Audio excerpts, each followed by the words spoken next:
Je n'ai jamais été le genre de personne à croire aux miracles ou aux expériences spirituelles. Je m'appelle Stéphanie et j'ai toujours été fière d'être indépendante, de ne dépendre de personne. J'ai grandi en voyant ma mère se battre seule pour m'élever, après que mon père nous ait abandonnés sans même se retourner. Dès mon plus jeune âge, j'ai appris que faire confiance aux autres était une erreur et qu'au final, la seule personne sur qui je pouvais compter, c'était moi-même. Cela a façonné ma personnalité de telle manière que pendant longtemps, je pensais que c'était ma plus grande force.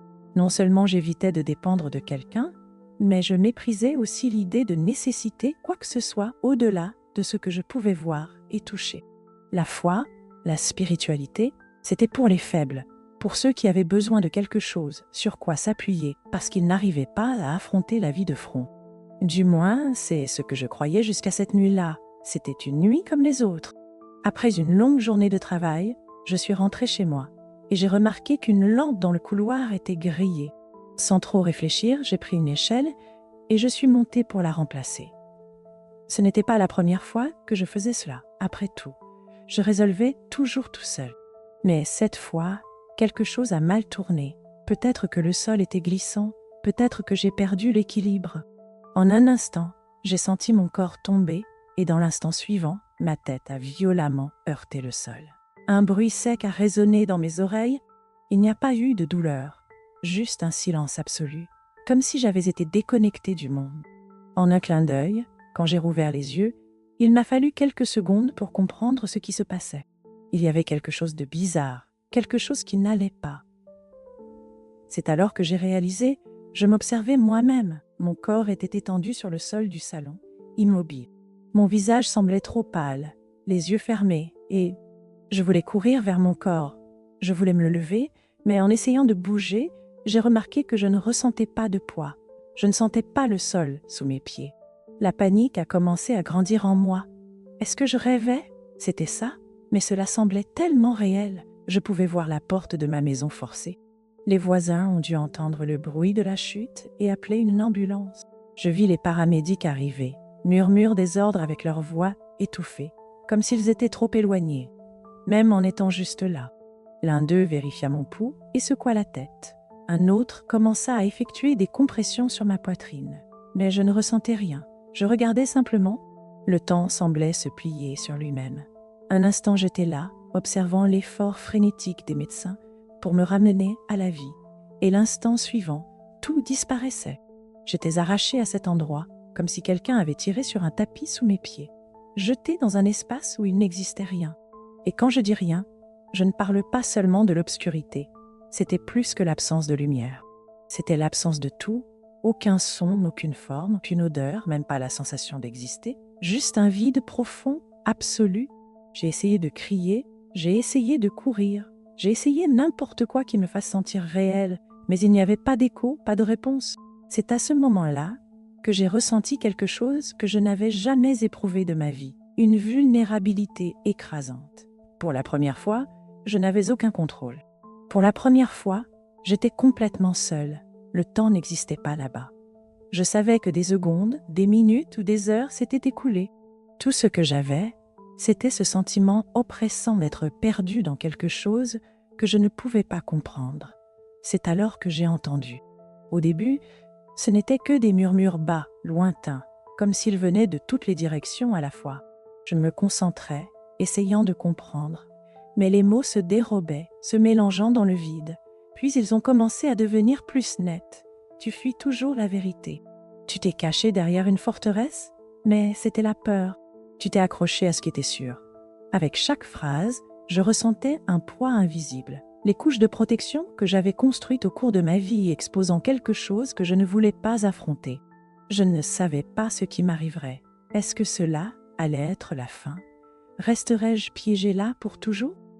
La panique a commencé à grandir, comprimant mon existence comme une main invisible autour de ce qui restait de moi.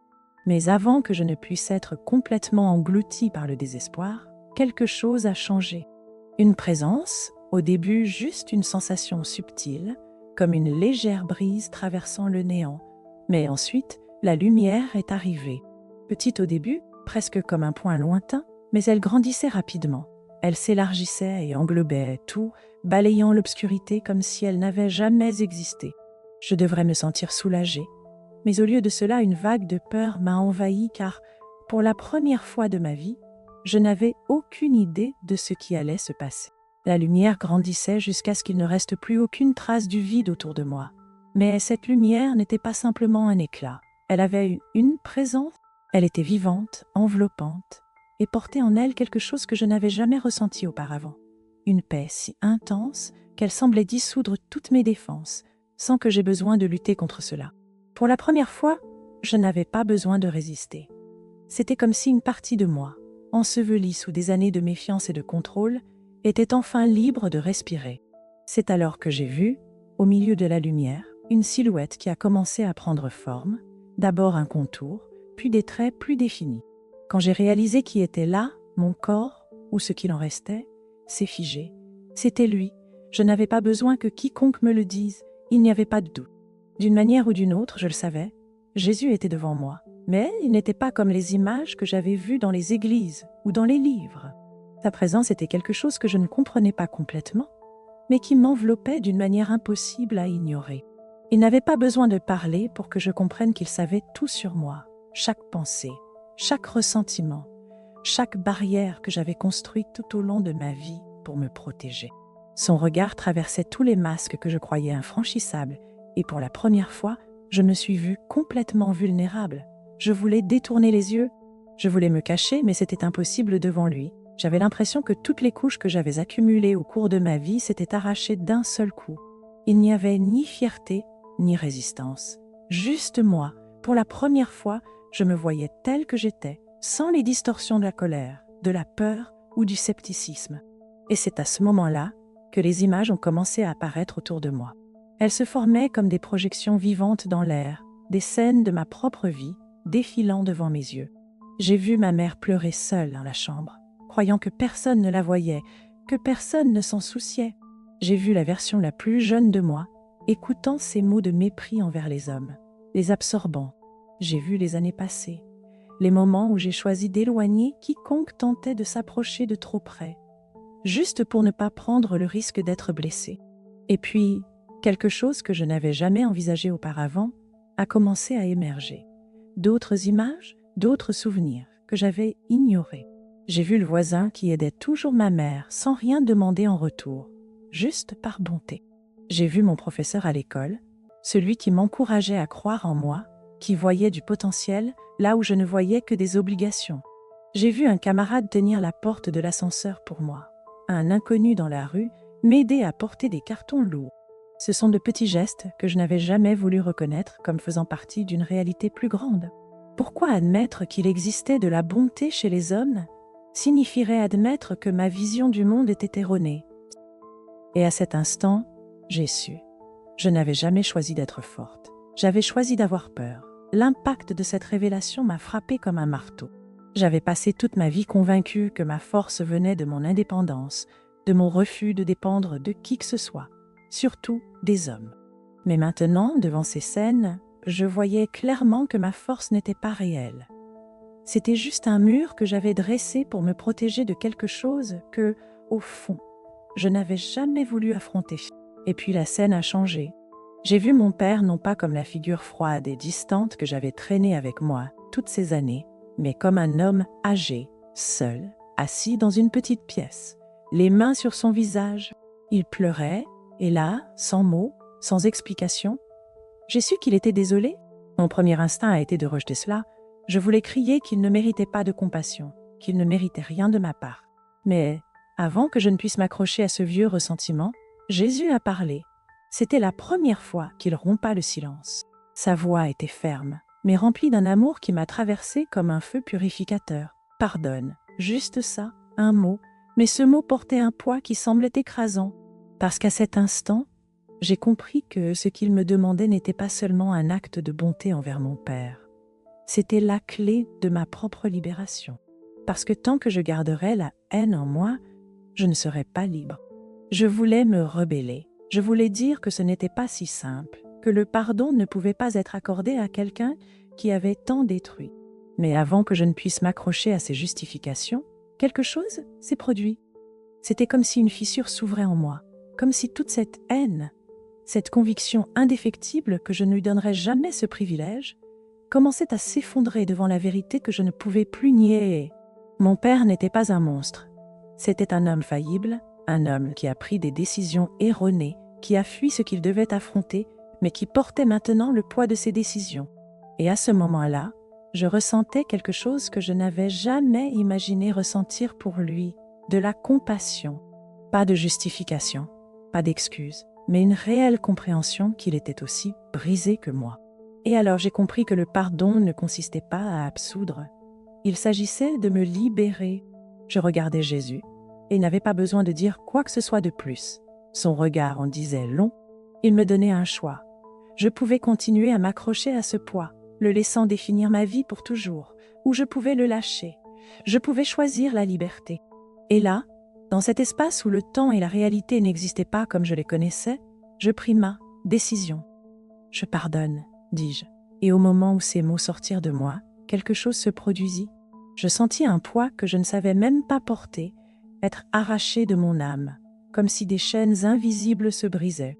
C'était comme si, pour la première fois de ma vie, je me sentais vraiment légère. La haine, la douleur, le ressentiment, tout ce que j'avais cultivé pendant si longtemps disparaissait, et à sa place, il y avait quelque chose de nouveau, quelque chose que je n'avais jamais expérimenté auparavant, la paix.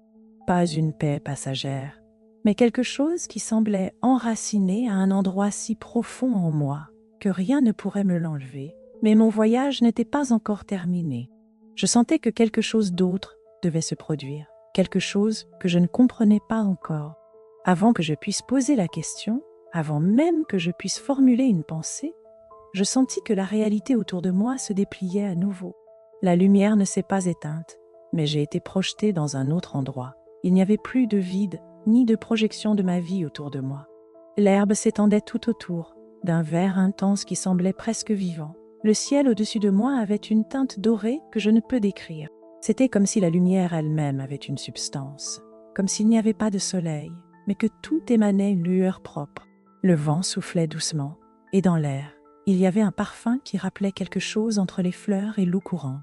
Chaque détail semblait plus réel que tout ce que j'avais ressenti auparavant. Et puis j'entendis à nouveau sa voix. « Ce n'est pas encore ton moment. » Mon cœur se serra. Je savais ce que cela signifiait. Je devrais revenir. Pendant un instant, je me permis de ressentir un silence désespéré.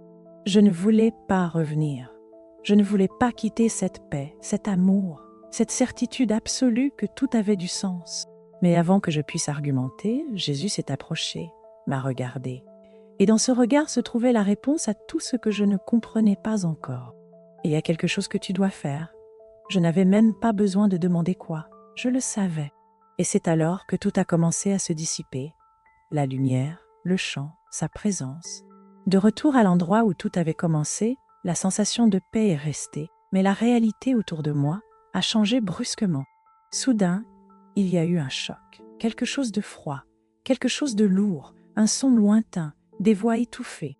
Puis la douleur, un poids écrasant est tombé sur moi et mes poumons brûlaient, comme s'ils s'enflammaient. C'est alors que j'ai compris que j'étais revenue. La douleur était vorace, mes yeux se sont ouverts soudainement et tout semblait confus. Lumière blanche, visage flou, voix appelant mon nom. Mon corps se sentait lourd, comme s'il avait été arraché de quelque part très lointain et jeté à nouveau dans quelque chose de trop petit pour contenir tout ce que j'avais ressenti. Ma tête battait et chaque respiration semblait un effort surhumain. Ce n'est que lorsque j'ai senti des doigts appuyant sur mon pouls et un visage familier s'inclinant sur moi que j'ai compris où j'étais, à l'hôpital. J'étais vivante, mais avant que je puisse traiter quoi que ce soit, les larmes ont commencé à couler sur mon visage. Je ne savais pas si c'était de la soulagement, de la confusion ou de la nostalgie pour ce que j'avais laissé derrière. Tout ce que je savais, c'est que quelque chose en moi avait changé pour toujours. Dans les jours suivants, j'ai essayé de me convaincre que tout cela n'était qu'une illusion créée par le traumatisme. Les médecins ont dit que j'avais été cliniquement morte pendant 8 minutes. 8 minutes! Et selon eux, pendant ce temps, mon cerveau avait probablement créé des images pour me réconforter, pour combler le vide de l'inconscience. Mais je savais que ce n'était pas le cas. Ce n'était pas un rêve, ce n'était pas un délire. J'y étais, j'ai vu, j'ai ressenti. Et plus que cela, je suis revenue différent. Avant, j'aurais ri de l'idée d'une expérience spirituelle. Je n'ai pas seulement vu quelque chose, j'ai été transformée. Dans les jours suivants, la réalité de ce que j'avais vécu a commencé à peser sur moi d'une manière différente. La peur n'était plus d'admettre ce qui s'était passé, mais de savoir comment j'allais le gérer à partir de maintenant. Comment pouvais-je continuer à vivre de la même façon? Après avoir vu la vérité de mes propres yeux, comment pouvais-je simplement ignorer tout ce qu'il m'avait montré? Mais il y avait quelque chose qui me tourmentait encore plus. La promesse que j'avais faite. J'avais choisi le pardon, j'avais choisi de lui faire confiance. Et si je laissais cela derrière moi, à quoi servait tout cela? Alors, quand j'ai compris qu'il ne suffisait pas d'avoir vécu cette expérience, il fallait que j'agisse en conséquence. Le téléphone était dans ma main depuis plusieurs minutes et je ne pouvais pas composer le numéro. Mon cœur battait si fort que je pouvais sentir chaque pulsation au plus profond de ma poitrine, mais je savais que je devais le faire. J'ai fermé les yeux et respiré profondément avant de finalement appuyer sur le bouton de l'appel. La ligne a sonné seulement 3 fois avant que quelqu'un ne réponde. Et alors, une voix que je n'avais pas entendue depuis plusieurs années a rempli le silence. J'aurais pu raccrocher à ce moment-là et faire semblant de ne jamais avoir essayé, mais je ne pouvais plus continuer à vivre en fuyant. Alors, d'une voix tremblante, j'ai dit ce qui importait le plus. « Je te pardonne ». Le silence de l'autre côté de la ligne a semblé durer une éternité. Un instant, j'ai craint qu'il ne raccroche simplement, que ça ne lui importe guère et qu'il continue sa vie comme si de rien n'était. Mais ensuite, j'ai entendu un sanglot étouffé. Il a essayé de dire quelque chose, mais sa voix a failli, noyée par l'émotion. « Pardonne-moi, fille, pardonne-moi ». Ces mots m'ont frappé comme une vague, et pour la première fois, j'ai pleuré. Pas de colère, pas de douleur, mais pour quelque chose que je ne m'étais jamais autorisée à ressentir, le soulagement. Il ne s'agissait pas d'oublier le passé. Il ne s'agissait pas de faire semblant que les blessures n'avaient jamais existé. Mais à cet instant, j'ai compris ce que Jésus voulait que je comprenne depuis toujours. Le pardon n'était pas pour le libérer, c'était pour me libérer moi-même. Depuis ce jour, rien n'est plus comme avant. Je reste indépendante, je reste forte, mais maintenant cette force ne provient pas de la résistance, de la peur ou de l'orgueil, elle provient de la paix qui ne peut exister que lorsque nous laissons derrière nous ce qui nous emprisonne. J'ai commencé à étudier la Bible, à chercher à comprendre davantage sur Dieu et sur ce qu'il voulait pour ma vie. Et même si ce chemin est nouveau pour moi, je sais une chose, je ne serai plus jamais seule. Je suis allée de l'autre côté, j'ai vu la vérité de mes propres yeux. Et si je peux te laisser quelque chose, toi qui lis ce récit maintenant, c'est ceci. L'amour et le pardon de Dieu sont réels. Tu peux le nier, tu peux fuir, tu peux construire tous les murs du monde pour te protéger, mais la vérité, c'est qu'il a toujours été là. Le choix t'a toujours appartenu, tout comme il m'appartenait. Et toi, que ferais-tu si tu vivais une expérience comme celle-ci? Penses-tu que les expériences de mort imminente sont réelles ou simplement le fruit de l'esprit? J'aimerais vraiment connaître ton avis. Laisse ton commentaire ici en bas et partage ta vision sur ce que nous venons d'entendre. Si cette histoire t'a marqué, n'oublie pas de t'abonner à la chaîne et d'activer les notifications. Ainsi, tu ne manqueras aucun nouveau contenu qui pourrait transformer ta façon de voir la vie et ce qui existe au-delà. C'est très important pour que nous puissions continuer à apporter des récits comme celui-ci pour toi. Maintenant, si tu veux écouter une autre histoire incroyable sur quelqu'un qui a vécu une expérience hors du commun, clique sur la vidéo suivante qui apparaît déjà à l'écran. Tu ne veux pas manquer ça. On se retrouve dans la prochaine vidéo. À bientôt!